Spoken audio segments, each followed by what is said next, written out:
Hi, my name is Leah Day, and welcome to this video for the Building Blocks Quilt Along.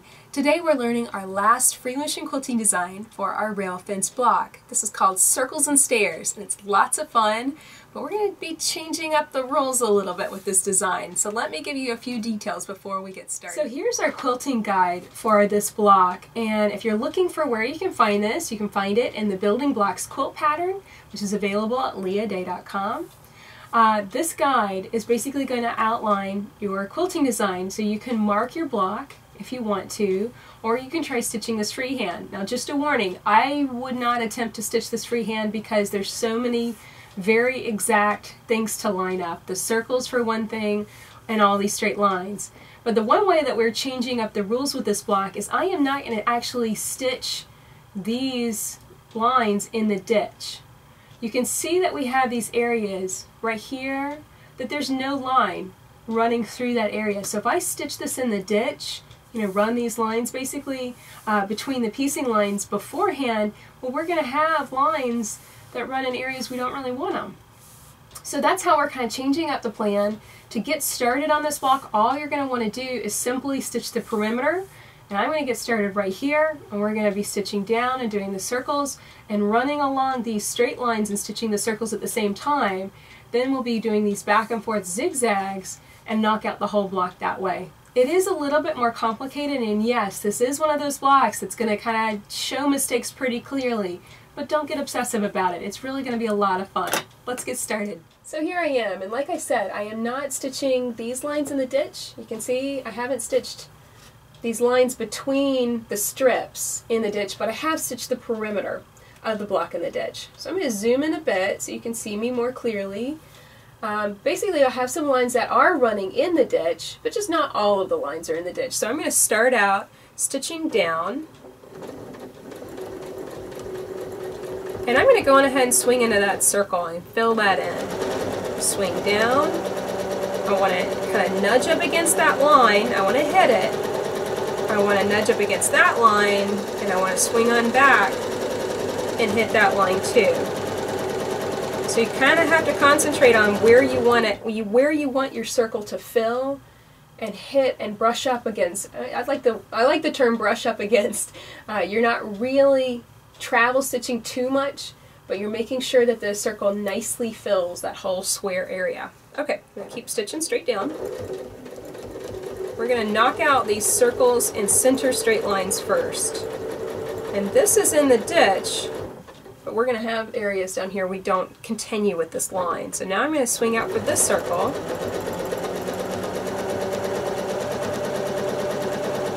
I want to brush up against that ditch line over there, brush up against that marked line right there, and then swing on back and reconnect. There we go. Stitch on down, and this is the point where I'm going to make a right angle, and I want to stitch straight down. Make sure that I get at least touch the edge of that circle. This is going to be one of those designs that kind of you're always kind of glancing off those circles a little bit. Now we're going to swing out for this circle, swinging down and around. And I did not use my circle template to mark this. I stitched it, I marked it off of the quilting guide, and you can see that they're not quite as perfect as they would be if I had used a stencil or a drafting template of some sort. It really does make marking circles a lot easier to have something cut out so you can mark it more easily, more accurately.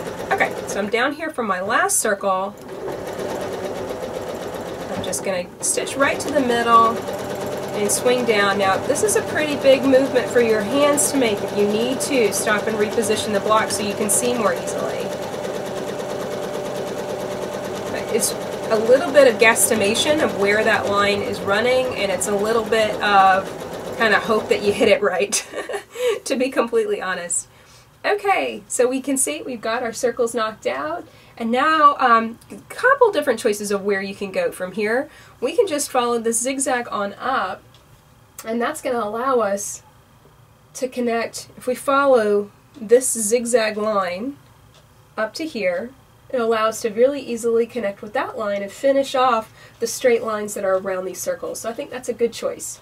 I'm going to leave the camera a little backed up so that way you can see where my hands are gripping the block and moving it. I'm going to carefully stitch over.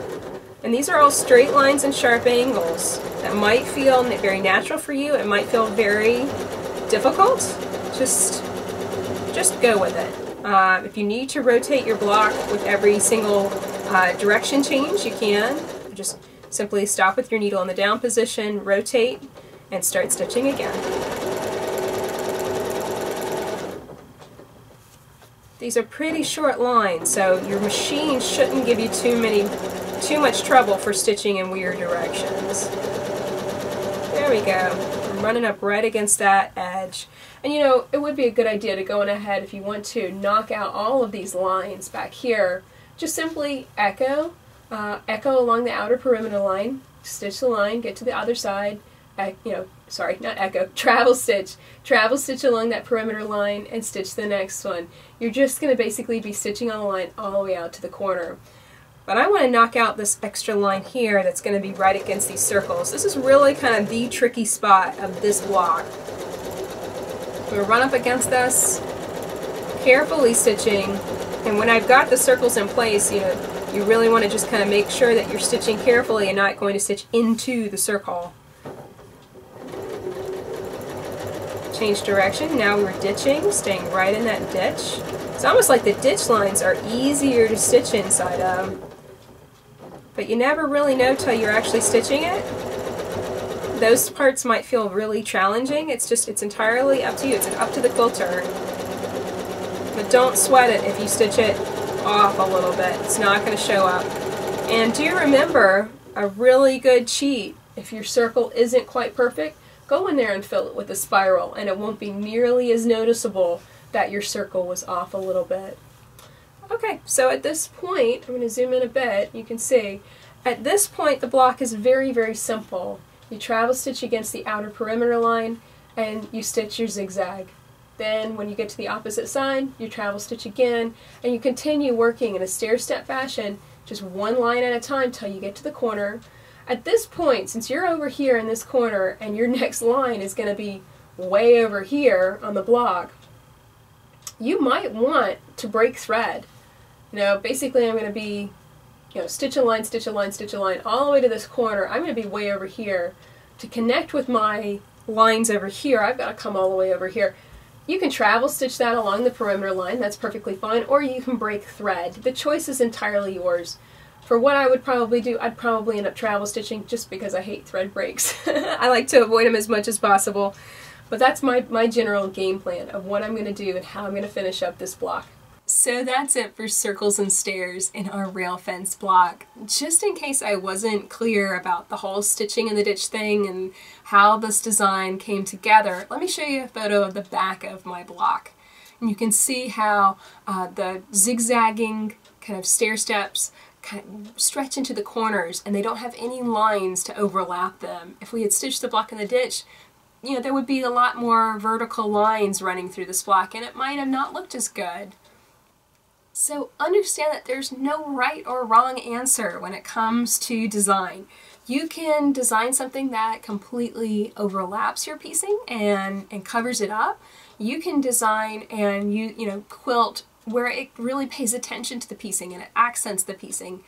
There's really no right or wrong way of doing it. In this situation, I'm kind of ignoring those piecing lines. I'm ignoring those stitch in the ditch lines, and this design could work just as well over a plain piece of fabric, just a plain solid piece of fabric. It could work just as well over our 4-patch block, block number 1. So one design can be used in multiple places. Do understand that, and there's no right or wrong answer here. You can always play. This is just one of those things a lot of people ask me about. How do I know what works in my quilt? How do I quilt this, basically? And my advice is always the same. I can tell you how I would quilt it, but that doesn't necessarily mean you like it. So hang your quilt up on the wall. Shoot a picture of it nice and square so that you can see all the design, everything that's pieced. If there's blocks, you want to be able to see the blocks clearly. If there's borders, you want to be able to see that clearly. Make sure it's nice and square on the wall. Take that photograph, print it out, and just on plain paper, and then just play drawing, sketching over the surface. Just play. There's no right or wrong answer. A lot of people will say, well, give me some rules. And I'm sorry, but I'm not going to give you rules because there are no rules. It's kind of like saying, you know, oh, all flowers must look like this outside in my garden. I'm sorry, nature's going to contradict you. You know, there isn't a right or wrong answer. We've quilted this rail fence block 4 totally different ways, and every single one looks fine. So which one's the best one? I don't know. It's completely up to you. Understand that this is a very opinion-driven thing, and the only way that you'll know what you like and what will work is if you start developing your opinion about what you like. And what you like to quilt is important too. If you don't like these straight lines and sharp angles, if you don't like these circles, don't design them in your quilts. I mean, it's as simple as that.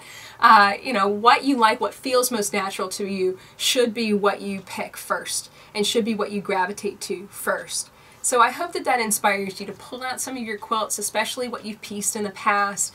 Pull it out, put it on the wall, snap some photos, live with it on your wall for a little while. I put my quilts up in my dining room and sit there and stare at them during all meals, and you'll be amazed at how much inspiration you can get just taking a closer look at what you've already made and figuring out what you want to emphasize in that piecing design. It's a lot of fun, and just remember, there's no right and there's no wrong. So that means it's just fun, all right? So my name is Leah Day, and this has been a video for the Building Blocks Quilt Along. Pick up your copy of the Building Blocks quilt pattern and join us as we learn how to piece and free motion quilt together. You can pick up your copy at leahday.com. Until next time, let's go quilt.